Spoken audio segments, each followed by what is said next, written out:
Thank you for my colleagues for organizing this event today. And thank you for all of you for joining today.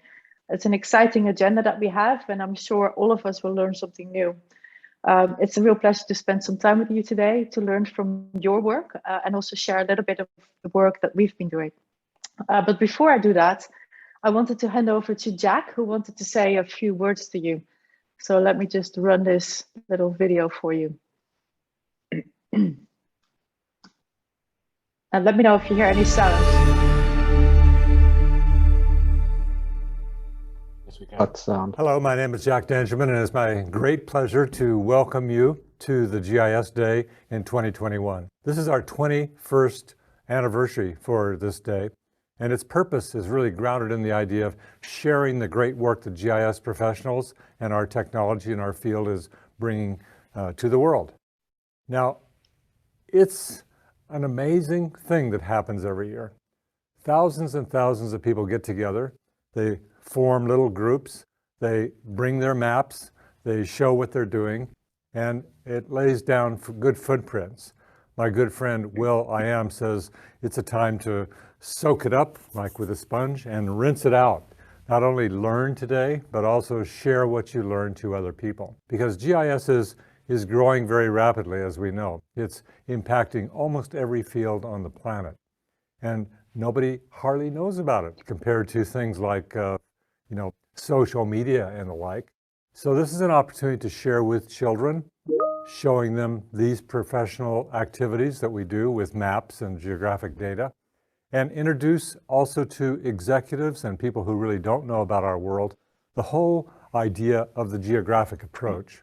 Now, this approach is all about integrating layers of information, seeing things holistically, communicating more effectively with maps. So, ladies and gentlemen, thank you very much for organizing this event, but also thank you very much for coming. Many of you are holding it in a virtual environment, which I'm really excited to see.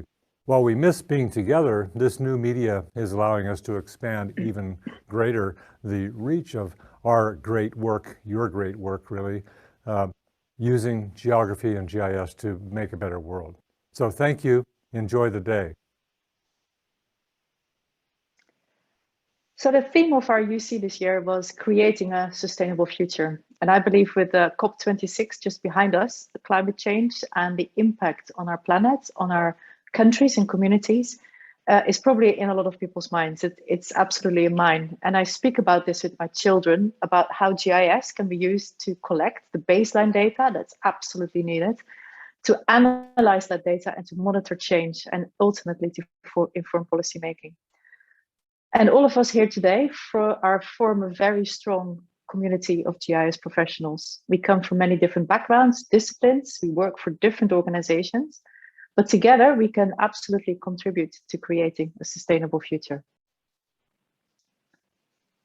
And your work collectively is already addressing all of our world challenges in creating solutions for a more sustainable future. And this ranges from protecting biodiversity to developing renewable energy, engaging with communities, developing sustainable agricultural practices, countering deforestation, to creating more sustainable cities. And GIS technology can help us, and it is advancing rapidly. And actually, if we now look at GIS today, compared to the definition of GIS that Victor put on the screen earlier on, we have come a very long way over the last 50 years. GIS is integrating many new innovations like cloud computing, advanced analytics, the integration of imagery and remote sensing, geo-AI and machine learning, shared data services, and apps, especially using focused and easy to use apps. And all of this will help us collect and analyze data faster and help with better decision making. And that will help us scale up our combined efforts to stop climate change and tackle more sustainable futures. And we as Esri, we will continue to support your work through advancing ArcGIS, through improvement in our desktop and server environments, as well as many improvements in field data collection, in working with and analyzing imagery, integration with BIM, and real-time analytics. But what I wanted to talk about today a little bit is about all the technology that we have available that make it easy to create simple, focused, and dedicated applications into the hands of those who need them. And I'm going to give some examples of that today. We want to make it easy for you to build your own apps in an environment that supports no-code or low-code app development. Simply, you take the widget and you start building your apps. And you can do this in several ways right now. You can do it with Web App Builder, which has resulted in millions of apps being built, or with Experience Builder, which is the next generation of Web App Builder, which is more optimized for mobile environments and offers better mapping capabilities. Or for users who wish to build native mobile applications, they can use App Studio to build apps in iOS, Android, or Windows environments. And one such example of an application developed with Web App Builder, this one is with Experience Builder, is the Indicators for the Planet application. I really like this application because it really gives you, in one eye view, it gives you everything to understand the day-to-day and year-to-year changes that are occurring on Earth. These 18 topics vary depending on current events, contributions from the community, and new insights about the planet. And you can click on any of these indicators to get further information. For example, if I click on global temperatures, this brings me to another page with further information on the resources in relation to this topic, including this little application over here, which shows a world map. And in this map, you can see where in the last month the temperature was above or below average, below the 20th century average for temperature for the last month. So as you can see here, there's quite a number of places around the Earth where the temperature has been above average for the last century, which is actually shocking to see, but very important message. Now we also cater for our hardcore developers. We have APIs and SDKs for automating and extending ArcGIS and for creating whole new applications. Tools like the Python API are very useful for building scripts and notebooks for automating your work. And we see really, really big growth in notebooks, by the way. They are becoming very popular and have become a crucial tool in the Python and the open science communities. We also introduced a new library of open source APIs, which includes things like open layers, leaflets, and many more. And earlier this year, we released another product called ArcGIS Platform. This is a product for developers. It's a platform as a service offering that lets developers access Esri's location services using their APIs of choice, including open source APIs. And ArcGIS Platform really supports also the non-GIS developers who can now embed mapping and analytics capabilities as well as location services into their applications.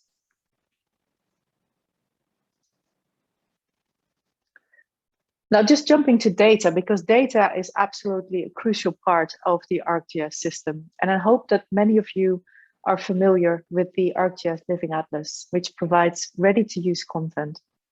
It contains thousands of layers, including base maps and imagery and more that cover the Earth. And this content is curated by Esri and made available to you as GIS-ready content that you can access and integrate into your own work. And if you look at the list on the right, we are working on many enhancements and improvements. One of them, which I believe is quite interesting, is the enhanced OpenStreetMap layers that we have. And actually, if you look at the metadata of these layers, some of this data is updated every few minutes. One other data set that I wanted to call to your attention is this high-resolution global land cover 2020 data set. This data set was created from Sentinel-2 imagery from the European Space Agency and is a consistent map of land cover for the entire world based on the most current satellite information. And this is now all open data available to all of you as services, or you can download these maps as well. And in addition, you can also download the model that was used to create this data set and you run it yourself. And this model is also hosted on the Living Atlas. One other data set I wanted to bring to your attention is this predicted land cover 2050 data set, which provides predicted data at global, regional, as well as country level scale. And these data sets, again, can all be found on the Living Atlas, including this little application, which is basically a change detection application showing the changes in predicted land cover from 2018 to 2050. We also have a library of data specifically for Africa, which you can find in Africa GeoPortal. And this consists of data curated by Esri and data contributed by regional organizations, governments, and the wider geospatial community. We spoke about Africa GeoPortal last year at Africa GIS Day and throughout the year, but if you weren't there, Africa GeoPortal is an open data platform providing maps, apps, data layers, tools, as well as learn lessons to get you started or to improve your knowledge. And access to this portal is totally free for single users. Another exciting development is the data from Digital Earth Africa. In partnership with Digital Earth Africa, you can now access their imagery and data layers through Africa GeoPortal. And here I'm just showing an example of some of these layers, but Kenneth will be presenting on this later on today and speak about the important work that Digital Earth Africa has been doing. And I believe his presentation is at the end of the day. So I would encourage you to go and have a look at that. One of the most powerful aspects of the ArcGIS system, GIS system, is the ability to collaborate and engage and share your work. And you can do this inside your organization through your portal or through ArcGIS Online, or you can share externally through applications like ArcGIS Hub. ArcGIS Hub is an extension to ArcGIS Online. And using ArcGIS Hub, you can share your work with decision makers, with your colleagues, but also with the entire community. And we've seen many, many use cases of this during the last 2 years. During COVID, many organizations, thousands and thousands of organizations worldwide, set up hub sites and stood up dashboards and portals to provide information about COVID to the community and to the world at large. We're also now seeing a lot of countries that are setting up hub sites specifically to report and to provide information on SDG goals as well. And lastly, on ArcGIS Hub, it now also includes ready-to-use templates for common community-based initiatives to help you get up and running quickly. We have many, many hub sites actually running ourselves on the Esri website, and this is just one of them. And this is a particular one for climate, GIS for climate. So here you can find a ton of resources in relation to climate change. This includes data, learn lessons, and example applications that you can start using right now if you want to.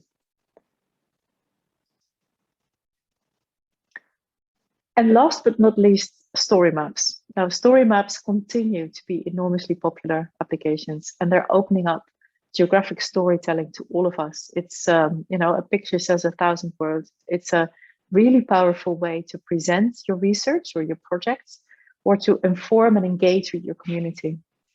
And here too, we have made many improvements, including simple drawing tools and the ability to collect multiple story maps together into collections, that can be then published as a whole story book. One thing it's important to note is that ArcGIS is an open and interoperable platform, and we continue to support and leverage multiple initiatives to make this happen.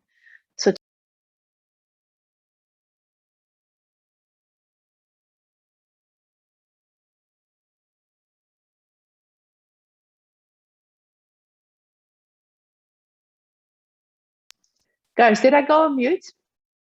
Yeah, just for a bit there. Okay, how many slides do I need to go back, Victor? No, just this one. Really? How bizarre. Yeah. I have no idea what happened there. All right, we continue. Open and interoperable. So ArcGIS is designed as an open architecture with open APIs and open data. so that it can help you integrate your systems into a broader framework of other IT systems. And really, this is important because this helps you to work with open data and open science. And specifically, science is these days is very, very important, especially in relation to climate change and climate action planning.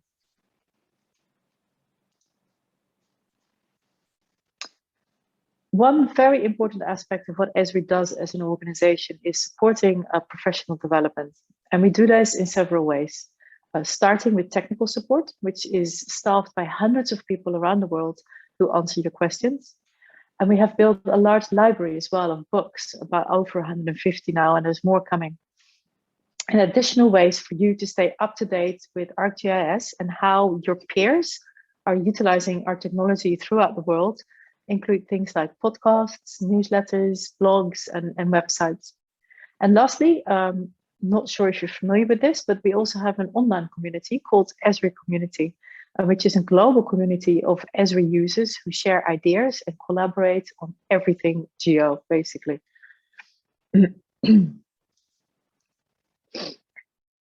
We also work on a progressive learning program to build comprehensive skills training for you and your colleagues. And we have hundreds of free courses available, including regular MOOCs. There is a very interesting one running right now on spatial data science, by the way. And we have developed a new generation of learning methods called Learn ArcGIS. And all these programs are largely free, and I would really recommend you go check them out.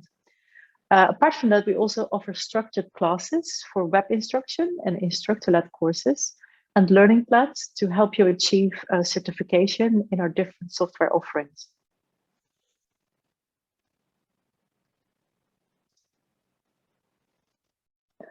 And as some of you know or have been making use of in the last year, Esri also includes a small team of people who help respond to disasters.